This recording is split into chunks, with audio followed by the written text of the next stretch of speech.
Eles disseram que a religião cristã nasceu de um homem chamado Jesus. Mas a verdade é que ela nasceu de um império. Sim, você ouviu bem. De um império. Jesus não fundou religiões. Ele não construiu templos. Ele não fundou igrejas, nem exigiu dízimos, nem criou rituais, dogmas ou hierarquias. Ele não vestia ouro, nem exigia templos. Seus ensinamentos eram livres. Suas palavras eram códigos cósmicos de libertação. Ele falava de reinos invisíveis e da força divina que habita dentro de cada um de nós. Mas essa mensagem era extremamente perigosa para aquela época, porque quando um homem descobre o Deus dentro de si, ele não se curva mais diante de tronos ou coroas. Então, foi aí que o Império agiu. Quando o Império Romano percebeu que não poderia destruir essa mensagem, eles fizeram o impensável, absorveram a fé e a reprogramaram. Ali, eles decidiram o que era sagrado e o que deveria ser apagado da história. Ou melhor, o que você não devia saber. Constantino, o imperador pagão, viu uma oportunidade de ouro. Bem lá atrás, no Concílio de Nicéia, 325 d.C., ele unificou seitas, apagou evangelhos e criou uma versão oficial da fé cristã. Não para salvar almas, mas para controlar multidões. E se eu te dissesse que existem evangelhos ocultos, evangelhos que foram escondidos para que eu e você não soubéssemos, escritos que falam de um Jesus que dizia: o reino está dentro de vós, e não nas mãos de pastores, nem nos rituais das missas de domingo. Evangelhos como o de Tomé, que ensinam que Deus não está fora, mas pulsa no sangue, na mente, no silêncio. Por que então queimaram esses textos? Por que esconderam os manuscritos do Mar Morto? Por que os padres temiam as palavras de Nag Hammadi? Por quê?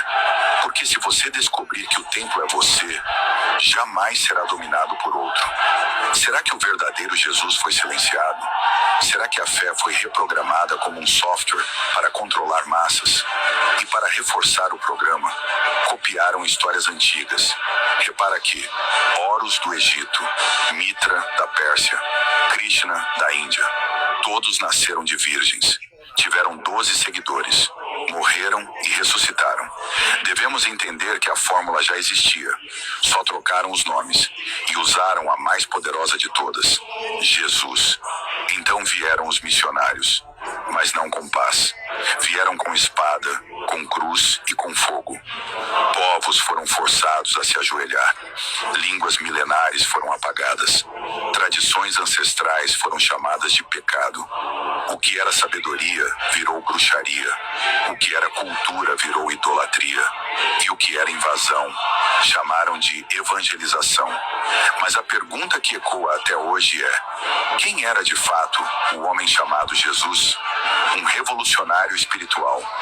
Ou o personagem mais manipulado da história? O mestre da liberdade?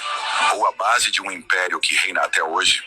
O que antes era uma chama livre virou uma corrente. De mestre cósmico a um Jesus que foi remodelado em um ídolo romano, com auréola pagã, trono dourado e um novo nome: Cristo Rei, um título imperial. Mas quem estava por trás? Certamente a elite romana. Sacerdotes que já adoravam Mitra, Dionísio e Horus. Todos deuses anteriores com histórias idênticas à do Jesus construído. Mas agora que você sabe, agora que você viu por trás do véu, precisa perguntar: se a religião cristã foi moldada por impérios, quem é o verdadeiro Jesus? Na parte 3, vamos atravessar ainda mais fundo. O que é o Cristo cósmico que os místicos antigos conheciam? Quem roubou os textos originais? E onde está o código perdido da verdadeira libertação espiritual? Você foi chamado, mas será que vai até o fim? Bem, o flow eclético fica por aqui. Como tenho dito sempre, pare, pense, reflita e analise. Até a próxima.